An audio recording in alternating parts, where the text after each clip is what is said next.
Mark Skaar on KIOW, proud to welcome in Mr. John Waite. How are you, sir? I'm great, Mark. How are you? How are you doing? I'm doing wonderful. It's so great to talk to you again. It's been a while, and you have a new EP called Anything, and we are playing the title track. It's wonderful. We really like it. Oh, well, that's great. Thanks a lot. I mean, it's I hear a lot of positive feedback on it, but I don't know if it's going to really hit till summer. I don't know what's going on with it. We're going out with Rick Springfield and Men at Work, so we'll really be out there promoting the thing. But in the meantime, that's great. I mean, we're still playing headline gigs here, so it's just never ending, really. Fantastic. If you don't mind, I'd like to dissect the 4 songs that make up this new EP. Starting with Anything itself, what can you tell me about that song? Well, it was written a couple of years ago in New Jersey, in Plainfield. One of my guitar-playing friends that I work with, Anthony Kryzan, he has a studio out there called Boom. And it was one of those things. I guess I showed up with the title. And I played bass, he played guitar, and, you know, a couple of hours later we had the song. It's a very simple song. I've been sitting on it for a couple of years, but I think times are so hard at the moment. I wanted to put something out that was, in fact, positive. I didn't want to come out with something that was too bluesy or about me too much, like any kind of shadowy stuff. I wanted to do something that was, like, really bright. And with it going into summer, it just seemed like a really sweet song. It doesn't, it's just straight up, you know, in these days of people not saying quite what they mean and all the war and violence around the world. I thought it was cool just to come straight out and say something positive. Next track is called Lifeguard. Lifeguard was written after Anything in the same session. And that was, again, where the world being so twisted. This is a song, this is like Lou Reed meets, you know, Jimmy Buffett or something. It's the craziest thing. It's really about sitting by the pool on a beautiful day with somebody that's really interesting, you know. And it's a sexy little song. It's again, it's very pure. And but it's got teeth, you know. It's got some sexiness to it, and it's one of my favorites, actually. We're talking with John Waite about Anything, the new EP. The next track would be Grenadine. Well, Grenadine was written with me and Anthony after writing those other 2 songs, Anything and Lifeguard. We were just sat there. You know, it was like it'd been a long day, and I was playing bass, he was playing guitar, and we, you know, I had this title, Grenadine, which is kind of a little mysterious. You know, it's the color of grenadine on your lips, the color of grenadine I seem to miss. It's about being in a bar at 3 in the morning, and somebody's on your mind, and it's about the color of lipstick and liqueur, really. But it's quite a romantic song. It reminds me of Europe. If I was in some Parisian bar at 3 in the morning, that would be the song I'd be singing. And then it wraps up with a song called Darling. Darling was written quite a long time ago, and I found it on some DAT tapes. I actually got my DAT tape prepared, my player, and was going through all these songs, because you never know what you've left back there. And I've got a cache of like 40 songs that I haven't recorded yet. And that was one of them. And I looked at it and I thought, well, that's interesting. You know, it's got a lot to offer. It was based on the Julie Christie movie from the 60s about sort of the ascent of a young girl to stardom. It's been sung before, the idea, but I went at it. I really tried to sort of string together some of the 60s visuals with today. But that would take place in Paris, actually, again, Paris. And it's got a monster ending. The ending at one point was like Revolution number 9. It had all these voices coming in and out and instruments. But I went with just having a guitar solo. But at one point, it really was like a movie. It just turned into a nightmare. And if you download these songs from the internet, you also get Masters of War, Bob Dylan's masterpiece. And I'd been disturbed by that song all my life. I heard it when I was 14, and it moved me deeply, maybe even 13. And at this end of my life, with the way the world is, I wanted to sing it. I thought it was relevant now, unfortunately, as it was back then. But with the situation in Ukraine, I felt it would acknowledge the powers that be, who seem to decide who's going to live and die. Yeah, it's absolutely heartbreaking to witness. Yeah, terrible stuff, man. I can't believe it to this day. You know, it's like every day I wake up and the first thing I do is go to the newspapers, especially the European ones, and just look at it. And I just don't know why the world isn't just going in there and backing them up. I don't get it. Yeah. Tell me about the CD cover itself. How did that come to be? Oh, well, I was on the phone to my friend in Jersey, Steve Wiggs. He designs or puts together, you know, all the album covers. I do the artwork, and he sort of lays it out. And I said, I want this design for anything. We've been using capital letters that are quite distinctive, so I keep using the same capital letters. And he said, well, what else you got? We've done that. And I thought, well, you know, and I have a shoebox full of mementos, bottle caps, badges, chains, gifts I was given, ticket stubs from my hometown castle that I took a trip around, and small mementos that I've collected all my life. I paint, and I sort of like make art quite a lot, apart from music, so I've got that kind of eye.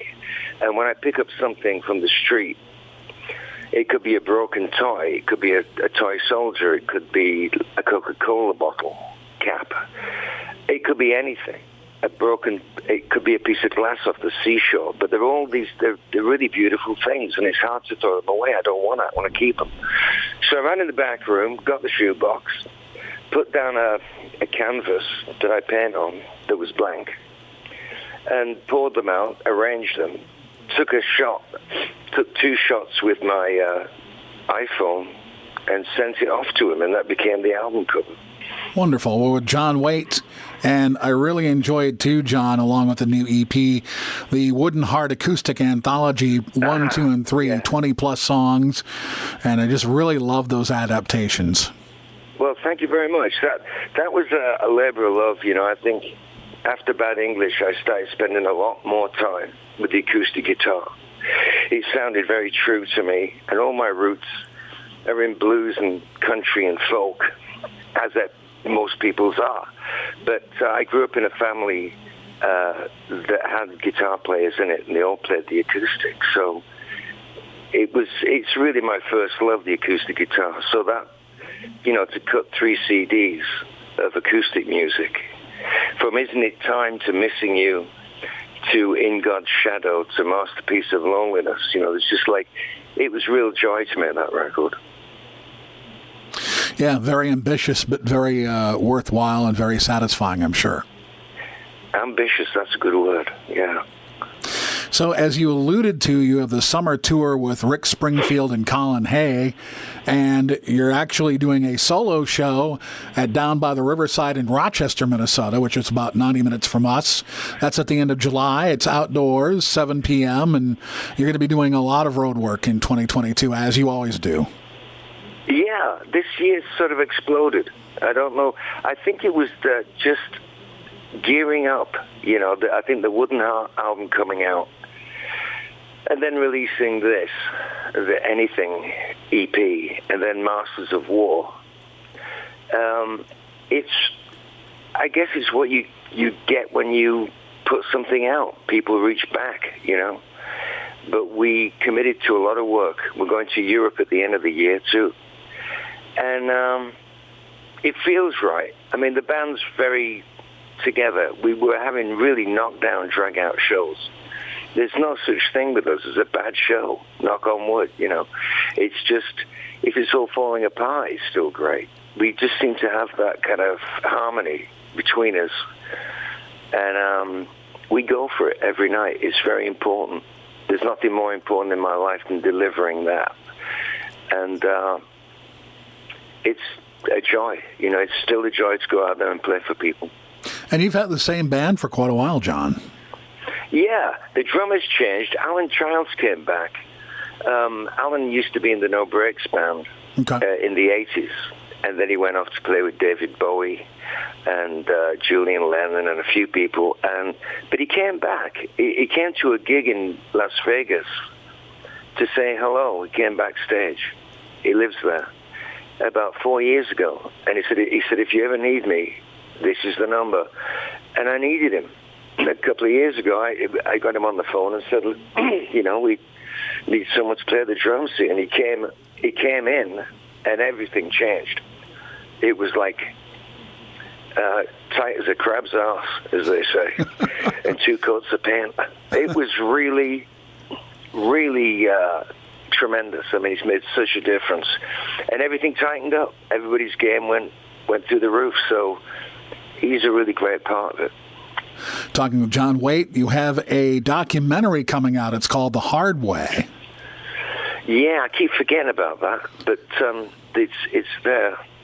It's like it's a full-on documentary with major cameras and studio and interviews with a lot of different people.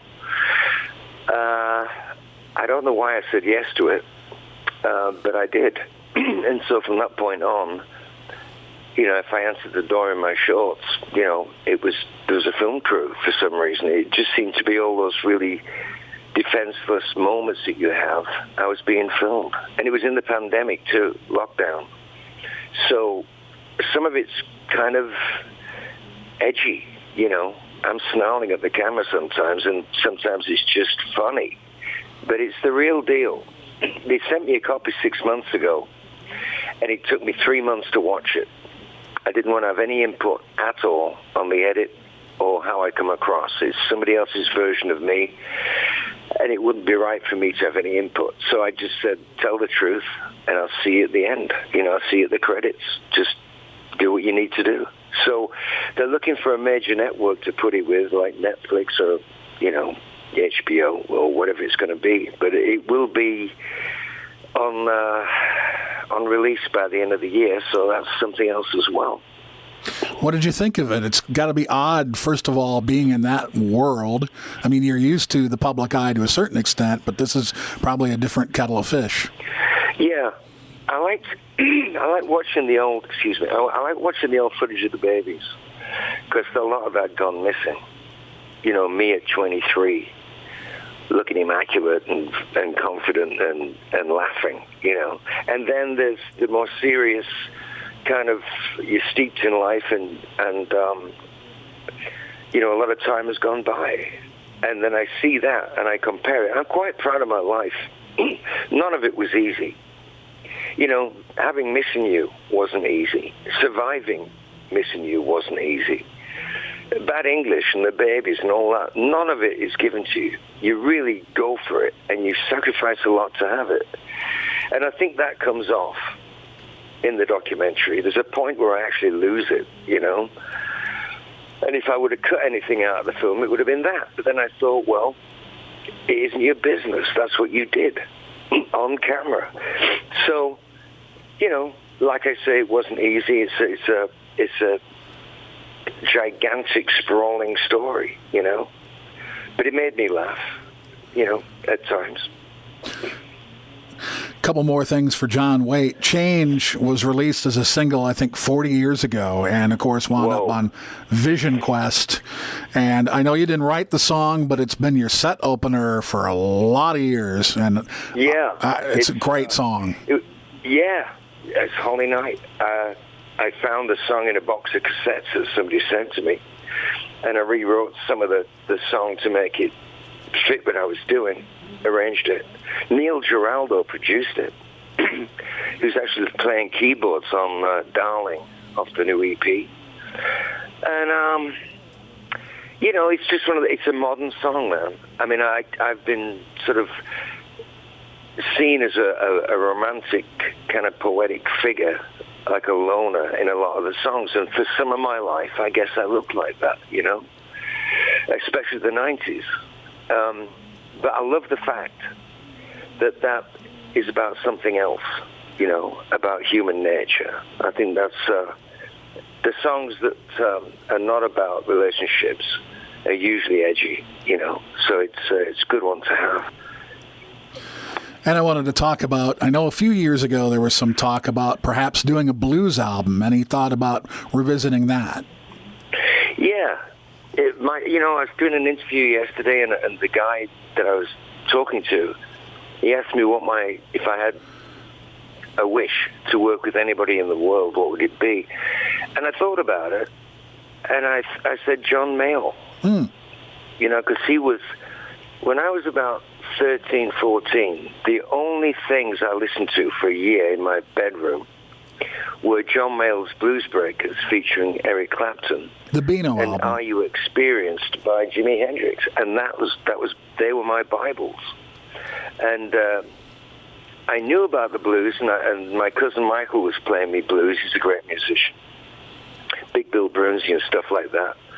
But it was John that led me to electric blues, you know, because music made in the 60s back then, they had jazz overtones. You know, the Hammond organ wasn't playing major chords so much as moving around behind it. And there were some brilliant bands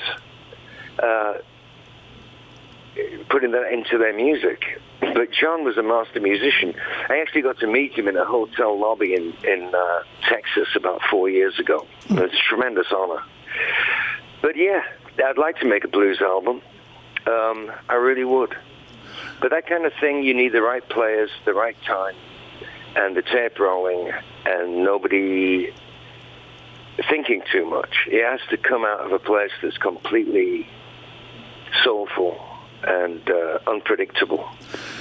And on the other hand, you've got those 40 or so songs that you came upon that, of course, you took a couple things for the Anything EP. What might become of those? Well, that's interesting. There's a record I made called Temple Bar a long time ago in New York City, right after I left Bad English. And it was a very autobiographical record.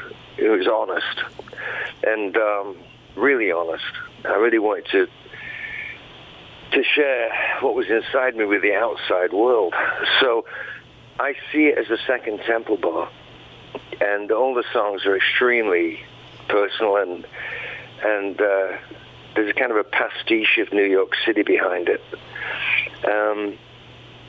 But it's really me. You know, I think this would be the first album I make where I just write everything.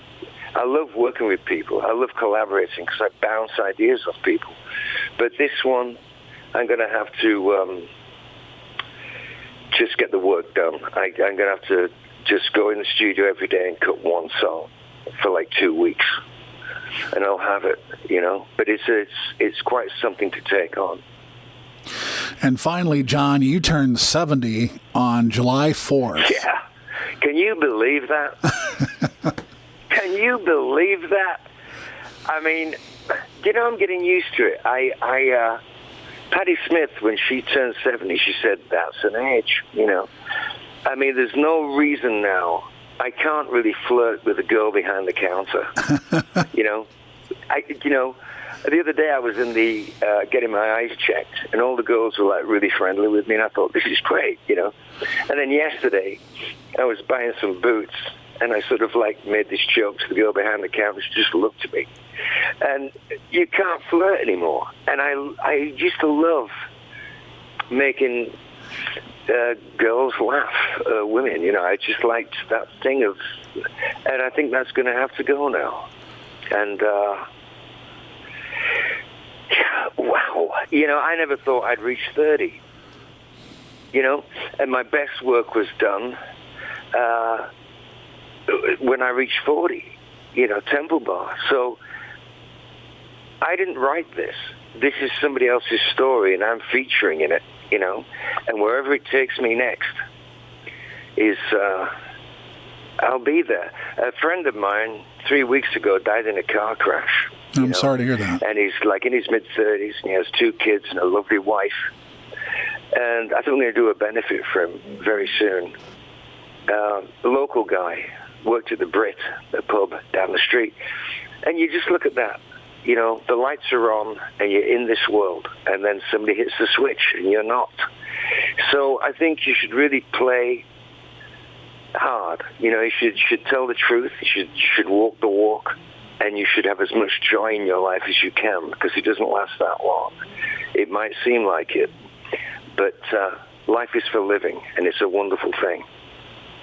John, your voice is always like an old friend to me, and I appreciate that so much. Well, if I'm becoming an old man, I can back that up. John, thank you so much for your time. As always, we appreciate it. Hey, I really enjoyed talking to you. And if we're in the neighborhood, come and see us, man. And I'll buy you a glass of wine or something. Wonderful, wonderful. For John Waite, I'm Mark Skaar on KIOW Radio.